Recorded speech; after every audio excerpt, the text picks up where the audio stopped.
Three things in the shortest time possible. The first is that we have a wonderful constitution, which is a product of the labor, efforts, and the sweat of many Kenyans for many years. This is the constitution that replaced the constitution we adopted in 1963. The main difference between the two being that the 1963 constitution was negotiated, adopted on behalf of the people by leaders of the dominant parties at that time. And by dominant parties, I mean dominant political parties of that time. For the 2010 constitution, first, the process took much longer. It was much more difficult, but more importantly, it involved a lot of participation of the people of Kenya, the people themselves of Kenya, in their representation. Many of that representation directly elected by the people to come to bomas of Kenya to make a constitution, over and above those who had been elected through democracy. That marks one of the biggest and most fundamental difference between the 2010 and the 1963 Constitution. While the 1963 Constitution was driven by the voices of dominant political parties, the 2010 Constitution was driven by the voices of masses of people from the grassroots, blending it with the voices of the leaders who were holding office at that time. Mr. President, we are also lucky. Our Constitution sets a very clear hierarchy of the priorities of the nation. And that is the preamble we've just listened to, and that has just been replayed here. That preamble summarizes the national priorities. Those priorities are structured in terms of who calls the shots in our country. If you look at that preamble, the people assert themselves as the supreme human, the highest supreme human organ of constitution making. Unlike the 1963 Constitution, which had concepts like the supremacy of parliament and other concepts which have been overtaken by events today. Interestingly, Your Excellency, I have noted as a student of constitutional law that the same preamble, the people asserting themselves as the highest constitution-making organ, the people, they do recognize two things: that this nation exists subject to a higher authority, the Almighty God of all creation. That part is normally left a lot in constitution making, especially in analyzing the structure of our constitution. But the preamble also has told us downstream the people who are the highest human constitution making organ have delegated most of what they would be doing themselves to organs of states and to the levels of government that are represented here. Both the organs of state, the three arms of government, and the two levels of government. Your Excellency, that preamble also helps us to understand our national values. We respect the individual, the family, the community, and the nation.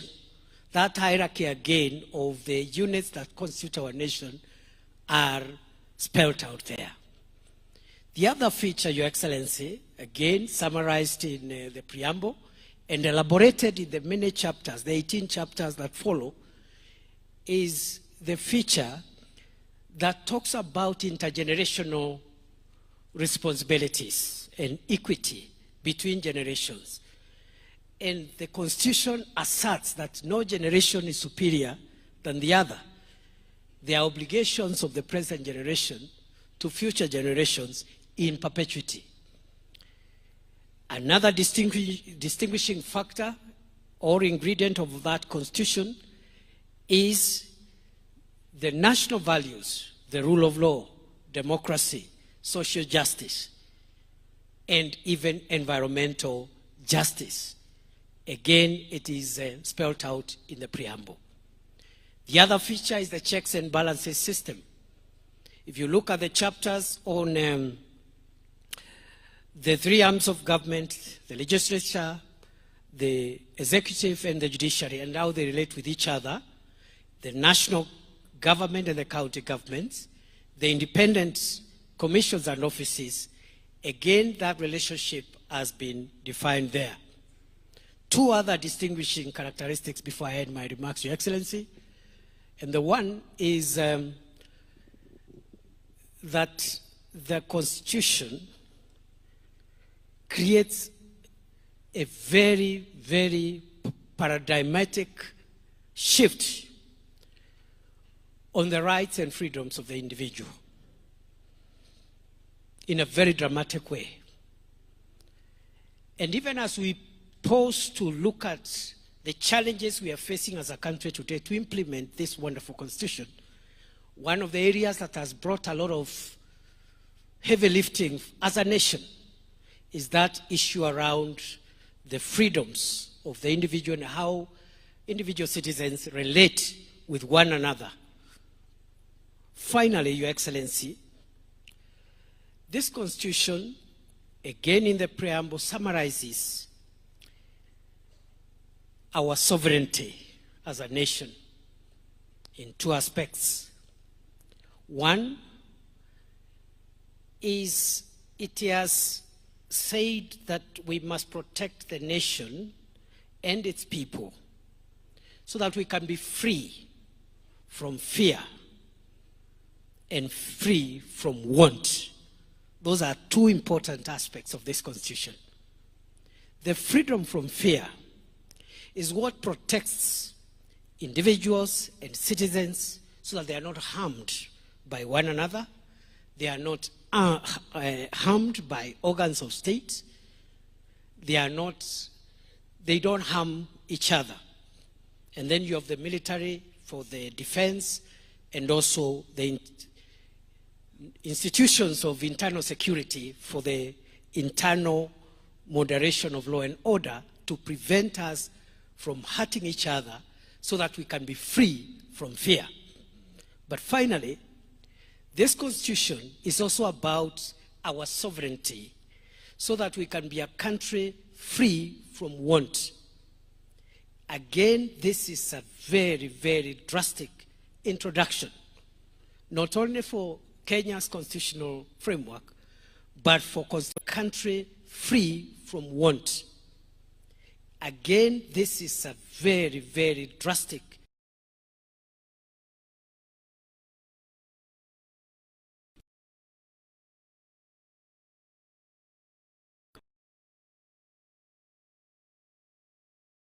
democracy and the rule of law and civil liberties, without saying, as much as these are important, there are other freedoms that a human being must be free from to actualize their full potential on earth.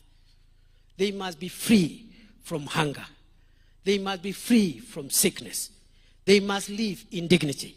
And that is the chapter on the Bill of Rights, on the socio-economic rights, which your administration, Your Excellency, has taken head on to deal with the difficult issues of public health and ensuring every citizen has the highest standard of health, making sure that we, as many Kenyans as possible, live in dignified dwellings which have sanitation, which can pass for dwellings that are of dignity, and so on and so on. The food security programs, the agriculture programs are speaking to our socio-economic rights enshrined in Article 43 that calls on the state to make sure you create access to the services that lead to asserting the sovereignty of the people of Kenya so that they can be free, not only from fear, but they can be free from want. Your Excellency, as I call the panelists who are much more qualified than I am on this subject, I want to say many of the people who fought, labored and sweated so that we can have this beautiful Grunom law, this Grunom, this constitution, are not with us today. They have rested from the sweat and the labors of this world, and they are no longer with us. But their spirit walks with us. A few are still with us. And looking around at this hall, I see many, many of those who are part of this very difficult but important project for recreating a new Kenya. I have seen former Prime Minister Raila Odinga and many others. And I think I am in good space, and I look forward this afternoon to refreshing my memory, my mind, and my value system as a Kenyan on what I need to do to make sure that I live to the spirit, and I live up to the spirit and expectations of the Constitution in the office that I occupy. With those many remarks, Your Excellency, I've been requested to call the panelists. I don't know where they'll speak from. You give me that program, Michael. Just a minute.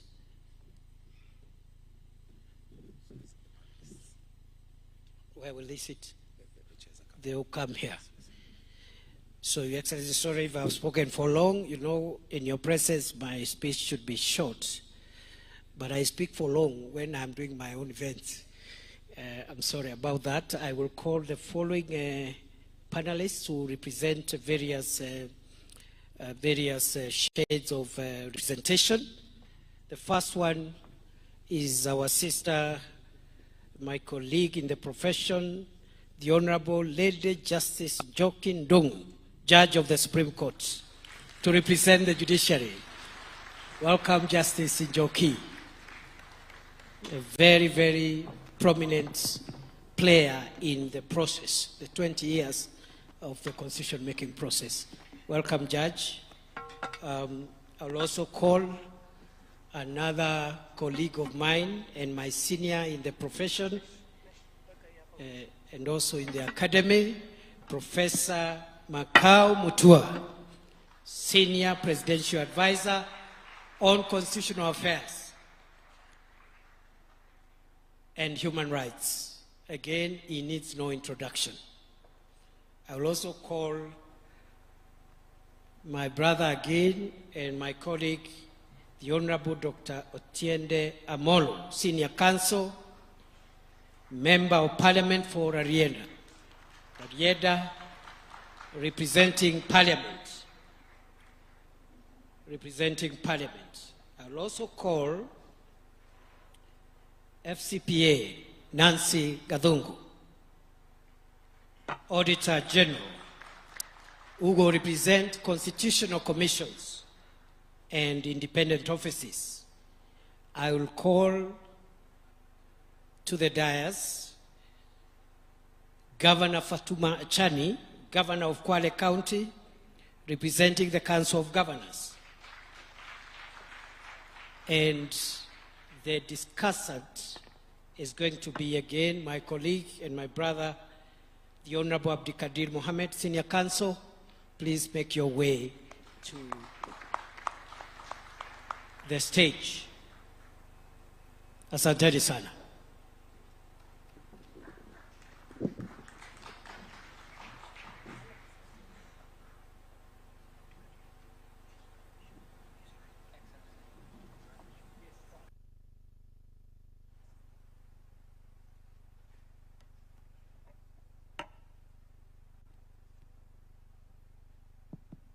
Thank you, Your Excellency. I think we'll go straight into it. Your Excellency, the President, distinguished ladies and gentlemen, our hope is that we're going to have a fairly open, transparent discussion on the achievements and the challenges our Katiba has faced 15 years down the line. For a long time, we have referred to the Katiba as the new constitution. I think the population mean in the country is about 19 years. The Katiba is 15 years old. I think it's fair to say that a majority of Kenyans have lived with this constitution. So they are born after the promulgation of the Katiba. And the Katiba over the last few days has had quite a bit of discussion, Your Excellency.